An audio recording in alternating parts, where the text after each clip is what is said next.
Greetings, everyone. I have 11 minutes to do a report on Royal Assassin by Robin Hobb. Holy crap. This book was it was rough. I thought Three Dog Deaths was bad in the first book, but this one, somebody told me in Discord that it was like Fitz is a guy who has the world against him and is constantly just dumping on him, and it's just horrible. And that's pretty much what it was. It even had a bad ending. It's like the opposite of a heroic good ending. Everything just kind of got fucked.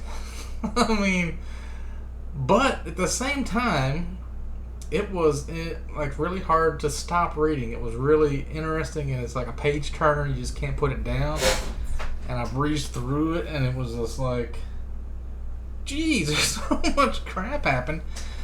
So spoiler alert, I'm going to tell you a bunch of stuff. There's a point where, the king is ailing. You've got his third in line son, Regal, is trying to take his throne. You've got his first son, married this mountain woman.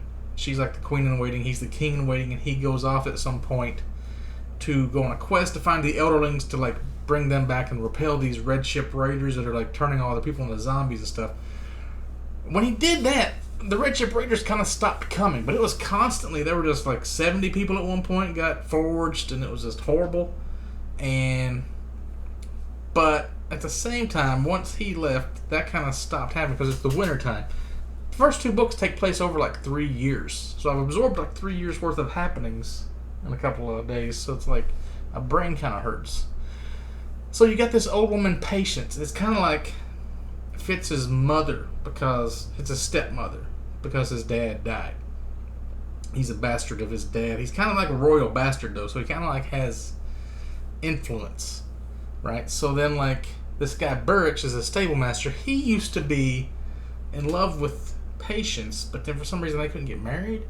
So then Patience married Chivalry, which is Fitz Chivalry's dad, but then he was kind of looked down upon because she was of lower birth. But if she was lower birth, couldn't she have married Burrich? I mean, it didn't make a lot of sense.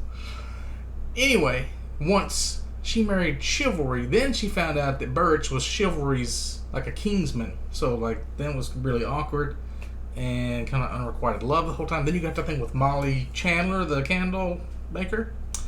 There's a love story with her where they have sex a bunch and they get together, but then he kind of he's got so much shit going on that he can't be with her every night, so she gets mad and leaves him for some other guy or something. But you never see the other guy, so I don't know if that is one. But he's got to deal with Patience. He's got to visit her every day. He's got to visit Burrich every day. He's got to visit the king every so often.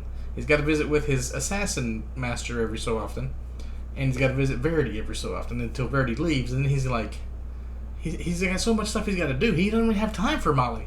He does for a long time, but he's got so much. And then he's got this wolf. He ends up bonding with this wolf with his wit. You get the skill, which is person to person. You get the wit, which is person to animal. So he's constantly dealing with this wolf that he got forced to bond with, kind of because the wolf was going to die if he didn't. So then he's got all these different responsibilities. He can't tell anybody that he's this assassin, so they get mad at him because they don't understand what he's doing. He kind of sucks with a sword, so he starts training with this axe. Birch teaches him that. He's got weapons instruction for a while. That's another one of his things he got to do. He's got the queen in waiting. He's got to constantly update her on shit, and he's constantly visiting with the fool. The fool is living with the king, and the Regal is constantly fucking with the king, and he's drugging him with this smoke and these other kind of herbs and Wallaces. This guy, it's keeping him out of the king's chamber as much as he can while he's drugging him, and he's got these other people that are a coterie of skillers that are leeching onto the king and sucking out his life force. So then the king and Burrich go off on this quest to find the elderlings, and they get ransacked. They get set upon by brigands.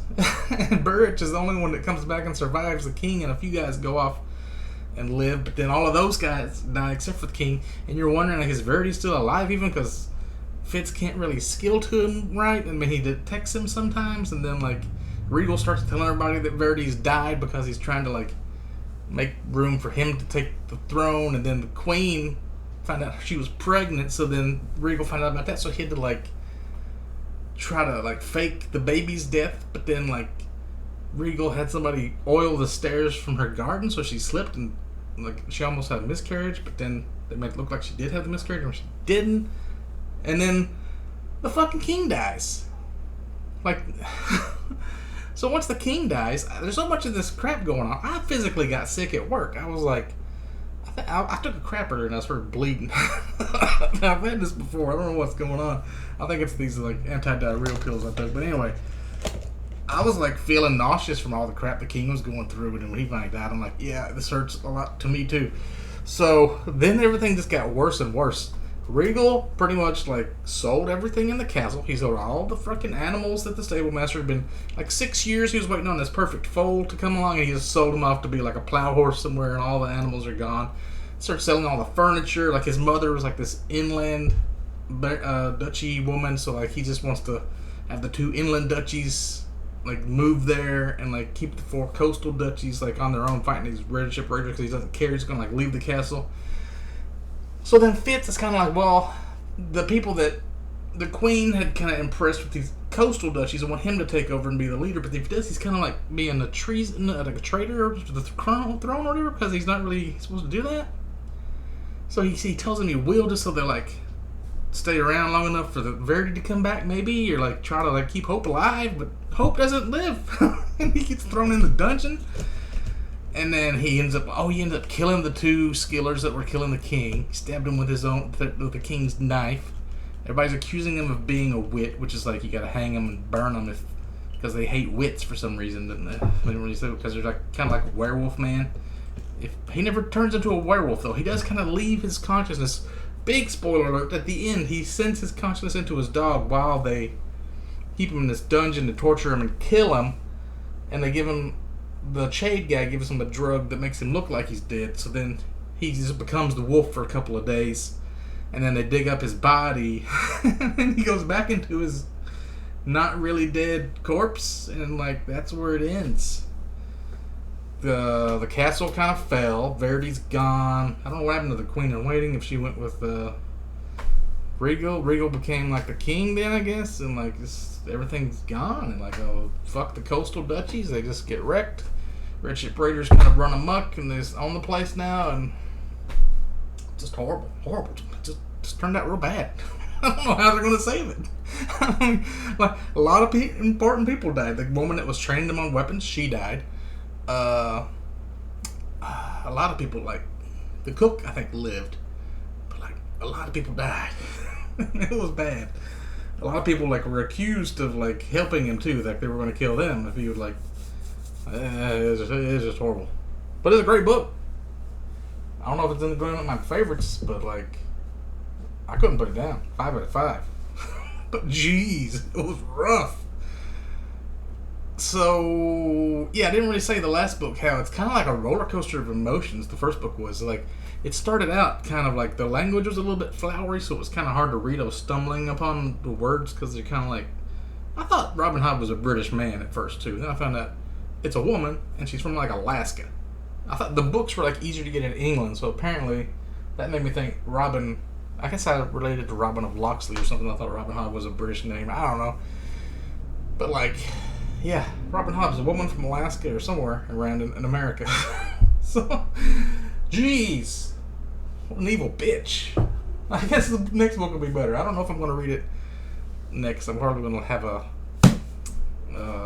palate cleanser, read some sci-fi or Deep Tunes or something to like mind off this. Holy crap.